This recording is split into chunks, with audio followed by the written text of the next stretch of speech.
wakati nachangia hotuba ya Mheshimiwa Rais, niliweza kuelezea umuhimu wa wawekezaji hawa katika ukuaji wa uchumi wetu, lakini nikaelezea umuhimu wa kampuni hizi kuendelea kufanya tafiti ili kuweza kugundua migodi mipya.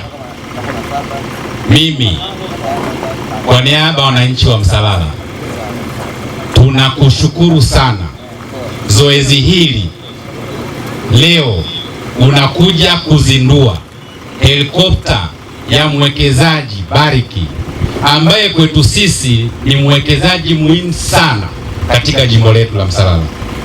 Na leo hii unapoenda kuzindua, Mheshimiwa Waziri, nikwambie tu helikopta hii kwa maelezo ya mwekezaji itaruka hapa kwetu Kahama na Nzega, lakini kwa kwetu Kahama ni kijiji cha Ndalilo,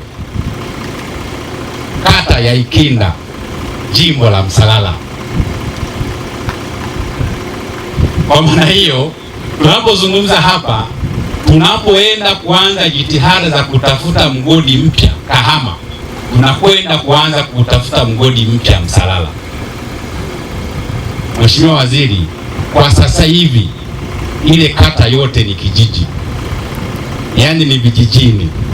Kama Mwenyezi Mungu kweli na tafiti hizi zikawa za kweli, zikazaa mgodi kata ya Ikinda na jimbo la Msalala, tukaenda kupata migodi miwili, Mheshimiwa Waziri, ni mapinduzi makubwa ya kiuchumi katika jimbo letu la Msalala na wilaya yetu ya Kahama na mkoa wa Shinyanga. Mheshimiwa Waziri,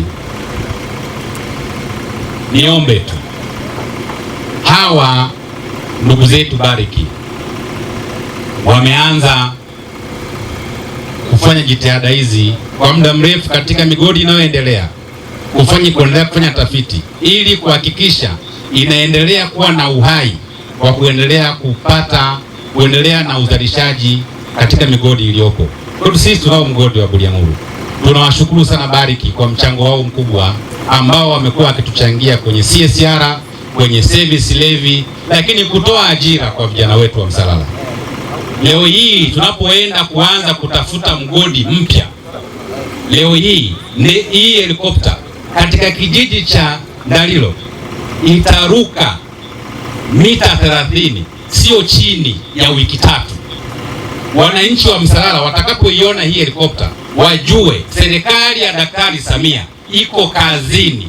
Nimeongea naye mara kadhaa kwamba hizi taarifa za tafiti tunazihitaji sana ili tuwapatie wachimbaji wetu wadogo waweze kufanya uchimbaji wenye tija na kuongeza uzalishaji wa dhahabu na hatimaye kuongeza mapato yetu katika serikali yetu iliyo chini ya Mheshimiwa Rais wetu Dr. Samia Suluhu Hassan, ambaye ameonyesha nia ya dhati kwenda kuinua wachimbaji wadogo na wakati na hata wakubwa kwa kuwapatia maeneo, lakini na kuleta taarifa nzuri za jiolojia zikiwemo na hizi ambazo leo tunaenda kushuhudia urushwaji wa hii helikopta itakayotupatia hizo taarifa.